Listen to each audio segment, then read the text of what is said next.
বান্দা তোর যতই গুনাহ হোক না কেন তুই আমার কাছে চা। আমি আল্লাহ পাক রব্বুল আলামিন এমন কোন বান্দা নাই যেই বান্দা গুনাহ করার পরে আমার কাছে চাইবে আমি আল্লাহ দেই না। বান্দার গুনাহ পাহাড় সমান হইলেও বান্দা যদি একবার ডাক দিয়া বলে আল্লাহ, বান্দা যদি জবানটা খুলে ডাক দিয়া বলে ইয়া রহমান, বান্দা যদি জবানটা খুলে বলে ইয়া রহিম, বান্দা যদি জবানটা ডাক দিয়া খুলে বলে ইয়া হান্নান, ইয়া মান্নান, আল্লাহ তোমার রহমতের সাগরে ঢেউ উঠে যায়। আল্লাহ তুমি সহ্য করতে পারো না, মালিক তুমি এই বান্দাদের দিকে তাকাও। আল্লাহ বান্দারা তোমার কাছেই ভিক্ষা চায়। আমরা সবাই তোমার প্রেমের ভিখারি, আমরা সবাই তোমার দয়ার ভিখারি। মালিক মেহেরবানি করে তুমি আমাদেরকে তোমার দয়া ভিক্ষা দাও। এখানে যারা বসে নামাজের কথা বলে, রোজার কথা বলে, যাকাতের কথা বলে, হজের কথা বলে, এগুলো আমরা সবাই জানি। সমস্যাটা হইল শয়তানও জানতো, কিন্তু শয়তান হওয়ার পিছনে মূল কারণ হইল না মানা। আমরাও জানি, কিন্তু আমরাও শয়তানের খালাতো ভাই হয়ে বসে আছি শুধুমাত্র শয়তানের পথ অনুসরণ করার কারণে। অর্থাৎ সেও জানে, আমরাও জানি, সে মানে নাই, আমরাও মানি না। যার কারণে আগেও মানুষ চোর ছিল, মাহফিল করার পরেও চোর থাকে, ভালো হয় না। ওয়াজ প্রতিদিন হচ্ছে, আমাদের গলা শোনার গলা জায়গায় নাই। সেই সেপ্টেম্বর থেকে শুরু করে লাগাতার চলতেছে, রমজানের আগের দিন পর্যন্ত ঠেকবে, আবার রমজানের পরে শুরু, রমজানেও কিছু আছে।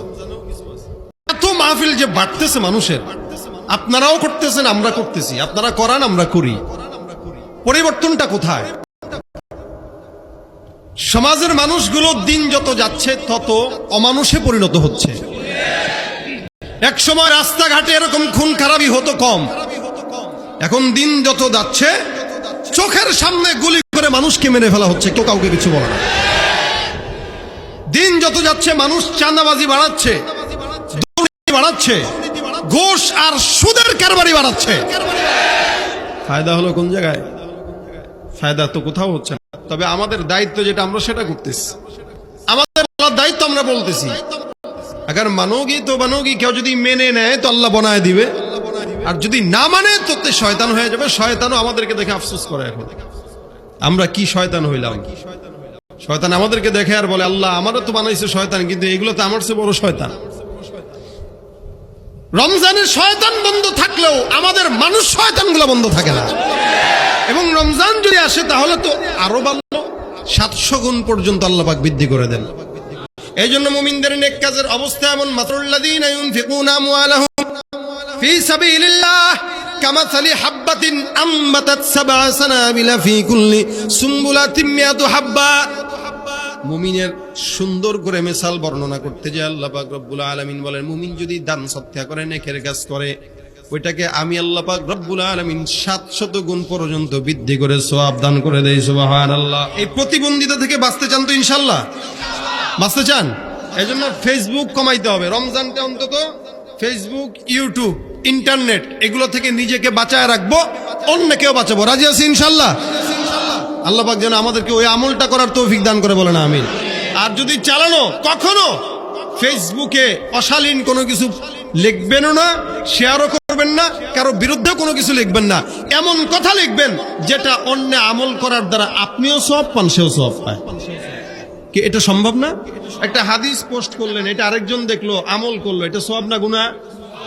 না, খালি লেখে অমুকের বিরুদ্ধে, অমুকে কি করছে, তমুকে কি করছে, নানান মানুষের বিরুদ্ধে। সামনে দাঁড়াইলে কোনোদিন তার সঙ্গে কথা বলার সাহস নেই, কিন্তু ফেসবুকে উল্টা পাল্টা লেখে ভরপুর, যত শত্রুতা সব ফেসবুকে, সামনাসামনি কিছু বলার সাহস নাই। আছে না নাই?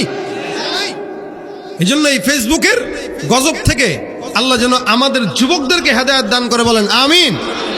আপনারা কষ্ট করে এই পর্যন্ত বসেছেন, আল্লাহ পাক যেন আপনাদেরকে জানে, মালে, ইমানে, আমলে, হায়াতে, রিজিকে বরকত দান করে।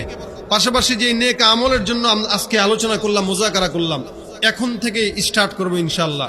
প্রত্যেকে একটা করে প্রত্যেক দিন নেক কাজ করব এবং এটা লিখে রাখবো। যদি যেই নেক কাজটা আমি আমার দিলে ইতমিনান হয়েছে যে এটা আল্লাহ পাক কবুল করতে পারে, ওইটা লিখে রেখে আল্লাহ পাকের কাছে মাঝে মাঝে ওইটার উসিলায় চাবো যে আল্লাহ তুমি এটার উসিলায় আমারে মাফ করো, এটার উসিলায় আমাকে এটা দাও, এটার উসিলায় আমার বিপদ থেকে হেফাজত করো। ইনশাআল্লাহ যদি ওইটা আল্লাহর জন্য হয়, আল্লাহ ওইটার বিনিময়ে আপনারা হেফাজত করবে। ইয়াকিন আছে তো ইনশাআল্লাহ? আল্লাহ পাক এই ইয়াকিনটা আমাদেরকে মৃত্যু পর্যন্ত রাখুক, জোরে বলেন আমিন।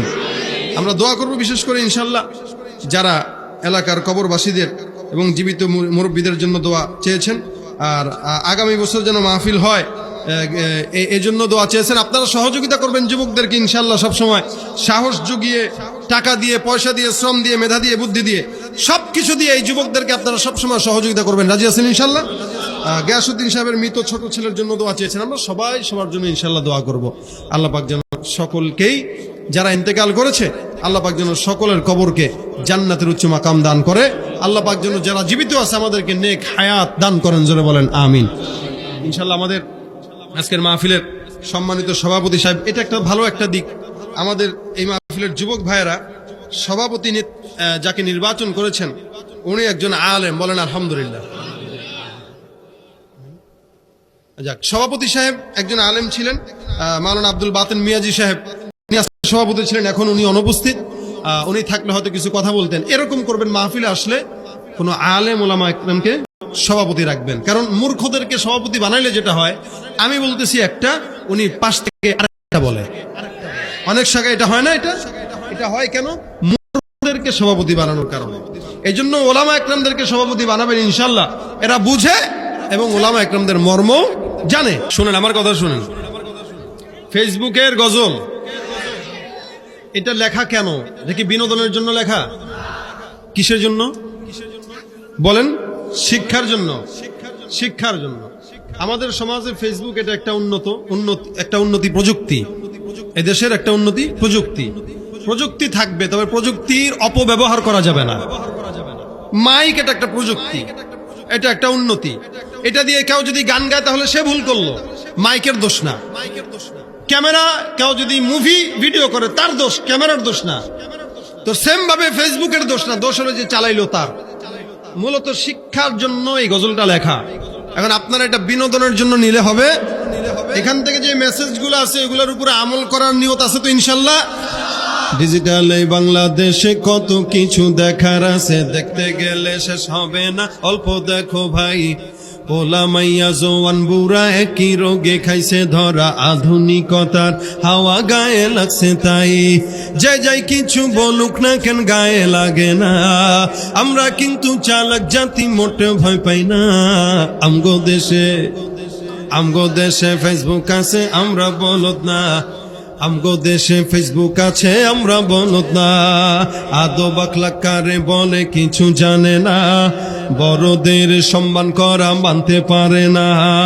একজনে একাধিক আইডি চালায় ভাই, ফেক আইডির নাম কত প্রকার তারও জানা নাই। আর জওয়ান মরদ পোলায় সাজে ফেসবুকেতে মাইয়া, আর মাইয়ারা সব পোলা হইছে ফেসবুকে পাইয়া। কি এক আজব জামানাতে আমরা পড়লাম ভাই, আর কোনটা ছেলে কোনটা মেয়ে চিনার উপায় নাই। এই সুবিধা ফেসবুক দিছে, আর কেউ দেবে না। আমগো দেশে ফেসবুক আছে, আমরা বলদ না। আরে আমগো দেশে ফেসবুক আছে, আমরা বলদ না। লাইক কমেন্ট আর শেয়ারের দামটা অনেক বেশি, যে যত লাইক পায় সে হয় তত সেলিব্রিটি। কেউ বা আবার লাইক কমেন্টের ভিক্ষার ঝুলি নিয়া, বাসের ছবি দিয়া কইব আমিন লেখেন মিয়া। জুকার মিয়া ফলোয়ারের সুযোগ কইরা দিছে, তাই ফ্রেন্ড লিস্টে না জুইলা থাইকা চুপচাপ থাকবা বসে। কালা মাইয়া ধলা সাইজা প্রোফাইল দেয় ছবি, সেই ছবি দেখা যুবকরা সব হইতাছে আজ কবি। আসলে তো ফেক আইডি, সব মাইয়ার আইডি না। পোলায় পোলায় চলতাছে প্রেম, নিজেও জানে না। এই সুবিধা ফেসবুক দিছে, আর কেউ দেবে না। আমগো দেশে ফেসবুক আছে, আমরা বলদ না। আমগো দেশে ফেসবুক আছে, আমরা বলদ না। যত প্রকার শত্রুতা সব বন্ধু সেই যা করে, অন্যের ভালো দেখা শুধু হিংসায় জইলা মরে। পড়ালেখা কর্মকাণ্ড সবকিছু বাদ দিয়া, পিচ্ছি পোলায় চালায় ফেসবুক গভীর মন দিয়া। দুই বন্ধুর মাঝে যদি ঝগড়া বিবাদ হয়, আর সরাসরি পারি না কইয়া সব ফেসবুকেতেই কয়। ফেসবুক এখন সংসদ আর হাইকোর্ট হইয়া গেছেন।